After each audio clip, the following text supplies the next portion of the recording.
स्वागत है आप सभी का स्टडी एरिया के डेली जीके क्विज में। आज की इस जीके क्विज में आपके लिए लेके आए हैं 30 बेस्ट क्वेश्चन। ये जीके क्विज आपको रोज दिया जाता है। लूसेंट के मेन लिस्ट में क्वेश्चन रहते हैं और सारे क्वेश्चन पिछले साल यानी कि इससे पहले किसी ना किसी एग्जाम में पूछे जरूर गए। ये आपको डेली दिया जाता है, इसलिए चैनल को सब्सक्राइब करके आप बेल आइकन प्रेस कर सकते हैं ताकि आप कोई भी जीके क्विज मिस ना करें।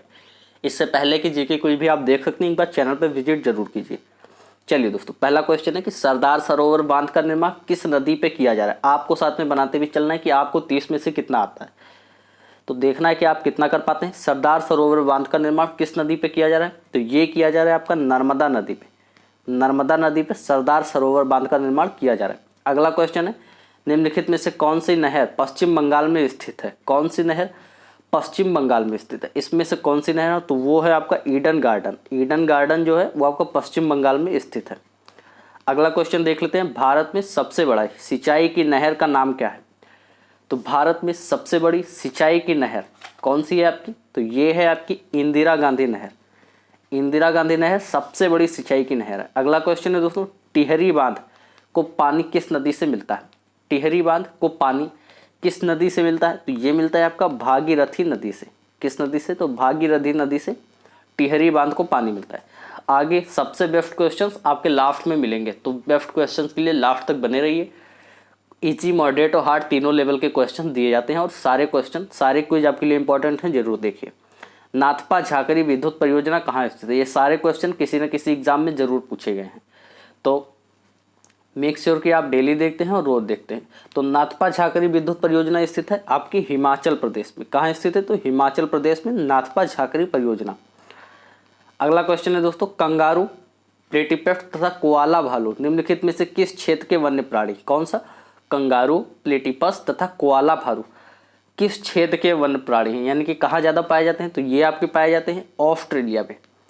ऑस्ट्रेलिया में पाए जाते हैं, ध्यान रखेंगे। अगला क्वेश्चन है, हीरों का सबसे बड़ा व्यापार केंद्र कहाँ पे स्थित है। हीरों का, हीरा डायमंड का सबसे बड़ा व्यापार केंद्र है ये आपका एंटवर्प में। कहाँ है, तो एंटवर्प में स्थित है, ऑप्शन बी। ब्लैक होल त्रासदी कहाँ घटित है। अगर आप क्रोम पे ये सर्च करते हैं ब्लैक होल त्रासदी, तो आपको बहुत अच्छे से जानकारी मिल जाएगी। मैं चाहता हूँ कि आप ये सर्च करें ताकि आपको अच्छे से पता चल जाए कि ब्लैक होल त्रासदी क्या थी। तो ये हुई थी आपकी कलकत्ता में। एक बार सर्च करके जरूर देखिएगा, बहुत अच्छी कहानी है इसकी। चलिए दोस्तों, अगला क्वेश्चन है, भारत में ग्रीष्मकालीन मानसून में निम्नलिखित में से कहाँ वर्षा होती है। तो भारत में ग्रीष्मकालीन मानसून में कहाँ पे वर्षा होती है, तो ये आपकी होती है दक्षिण पूर्वी छोर पर। कहाँ होती है, तो दक्षिण पूर्वी छोर पर होती है। अगला क्वेश्चन देख लेते हैं, नागपुर में वर्षा कम होती है क्योंकि सह्याद्रिक पर्वतों के कारण यह प्रतिवन पार्श्व में स्थित है। नागपुर कहाँ स्थित है, सह्याद्रिक पर्वतों के प्रतिवन पार्श्व में स्थित है, इसलिए यहाँ पे कम वर्षा होती है। अगला क्वेश्चन है दोस्तों, निम्नलिखित में से किन नदी समूहों का तिब्बत में जन्म होता है, यानी कि कौन से नदी समूह ऐसे हैं जिनका जन्म तिब्बत में होता है, यानी कि वो तिब्बत से निकलते हैं। तो ये हैं आपके ब्रह्मपुत्र, सिंधु और सतलज नदियाँ। ब्रह्मपुत्र, सिंधु और सतलज ये तीनों ही तिब्बत से निकलती हैं। अगला क्वेश्चन है, ब्रिटिश इंडिगो बागान मालिकों के अत्याचारों का वर्णन करने वाला प्रसिद्ध नाटक नील दर्पण किसने लिखा। ये कई सारे एग्जाम में पूछा जा चुका है कि नील दर्पण पुस्तक के लेखक कौन है। तो नील दर्पण पुस्तक के लेखक हैं आपके दीनबंधु मित्र। कौन है, दीनबंधु मित्र, याद रखेंगे। निम्न में से कौन सी जनजाति ताना भगत आंदोलन के साथ जुड़ी हुई है। ताना भगत आंदोलन भी अगर आप क्रोम पे सर्च करते हैं तो आपको बहुत इंटरेस्टिंग कहानी मिलेगी। तो कौन सी जनजाति जुड़ी हुई है, तो ये आपको जुड़ी है उराओन जनजाति जुड़ी हुई है। एक बार आप सर्च करके देखिएगा तो बहुत अच्छी कहानी मिलेगी, इससे आपको याद भी रहेगा। निम्नलिखित में से किसमें भारत के संबंध में अलबरूनी का वृत्तांत है। तो अलबरूनी का वृत्तांत किसमें है, तो ये है किताब उल हिंद। अलबरूनी की किताब कौन सी है, तो किताब उल हिंद है और इसी में भारत का वृत्तांत है, याद रखेंगे। अलबरूनी की किताब किताब उल हिंद। अगला क्वेश्चन क्या बन रहा है कि दक्षिण अमेरिका के मध्य अक्षांशीय घास के मैदान का क्या नाम है। तो दक्षिण अमेरिका के मध्य अक्षांशीय घास के मैदान का नाम है, सभी को पता होगा, पंपास। दक्षिण अमेरिका के घास का मैदान क्या है, पंपास। अगला क्वेश्चन है, मिसेटा पठार किस देश में अवस्थित है। मिसेटा पठार, तो मिसेटा पठार आपका स्थित है किस देश में, स्पेन में स्थित है। कहाँ स्थित है दोस्तों, मिसेटा पठार स्पेन में स्थित है। अगला क्वेश्चन है, निम्नलिखित में से किस देश के पास यूरेनियम का विश्व का सबसे बड़ा भंडार है। तो यूरेनियम का विश्व का सबसे बड़ा भंडार किस देश के पास है, यूरेनियम का यूरेनियम सभी को पता होगा परमाणु बम या परमाणु ऊर्जा बनाने में काम आता है, तो ये है आपका ऑस्ट्रेलिया के पास। सबसे ज़्यादा कहाँ है? ऑस्ट्रेलिया के पास, याद रखेंगे। अगला क्वेश्चन है, निम्नलिखित में से कौन सा विजयनगर कला का सबसे अच्छा उदाहरण है? विजयनगर कला का सबसे अच्छा उदाहरण कौन है? यानी कि विजयनगर साम्राज्य में कौन सा स्थित है? अब अजंता नहीं है, पुर और सांची भी नहीं है, बल्कि हम्पी ही एक है जो आपका विजयनगर साम्राज्य में बनवाया गया था, यानी कि विजयनगर साम्राज्य में स्थित है। अगला क्वेश्चन देख लेते हैं, निम्नलिखित में से कौन सा सूफी संप्रदाय सर्वाधिक रूढ़िवादी था? सर्वाधिक रूढ़िवादी सूफी संप्रदाय कौन सा था? तो ये था आपका नक्शबंदी। और सर्वाधिक प्रचलित संप्रदाय कौन सा हुआ था? तो वो हुआ था आपका चिश्ती। इसके प्रवर्तक कौन थे? ख्वाजा मोइनुद्दीन चिश्ती। और सबसे रूढ़िवादी कौन था? तो नक्शबंदी। याद रखेंगे। फारसी यात्री अब्दुल रज्जाक भारत के किस शासनकाल में भारत आया था? किस शासक के शासनकाल में भारत आया था? अब्दुल रज्जाक कहाँ का यात्री था? तो फारसी का यात्री था। ये आया था आपके देवराय द्वितीय के शासनकाल में।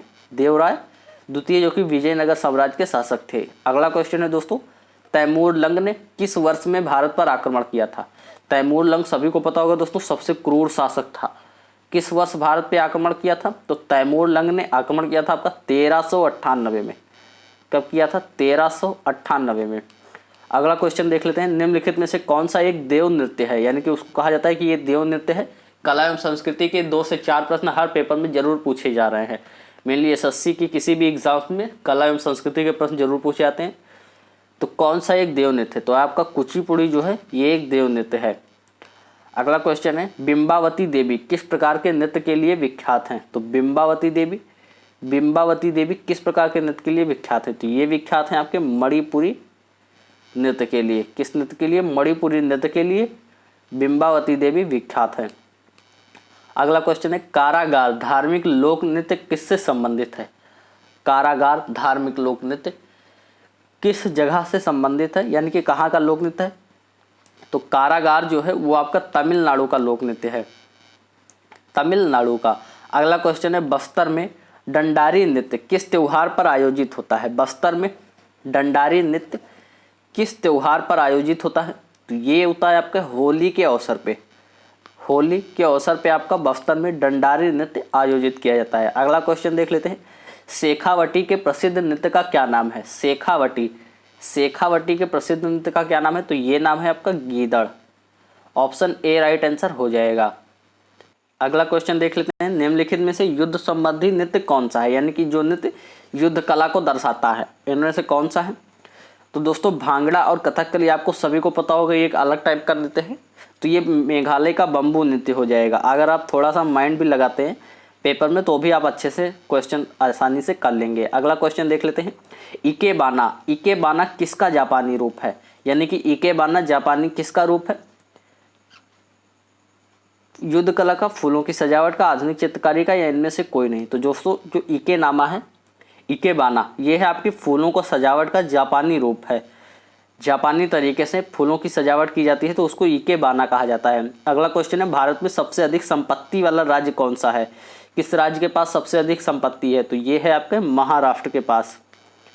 मुंबई जिसे कहते हैं वही महाराष्ट्र। जीडीपी पर कैपिटा के आधार पर सबसे पहले स्थान पे कौन सा देश है? जीडीपी पर कैपिटा के आधार पर सबसे पहले स्थान पे कौन सा देश आता है? तो ये आता है आपका कतर। आप सभी को पता होगा कि कतर की मुद्रा सबसे शक्तिशाली मुद्रा है पूरे विश्व में। तो इस तरह से आज के सारे प्रश्न यहीं पे समाप्त होते हैं दोस्तों। आज का ये सेट कैसा लगा कमेंट करके जरूर बताइएगा। चलिए मिलते हैं अगले वीडियो में, तब तक के लिए जय हिंद जय भारत।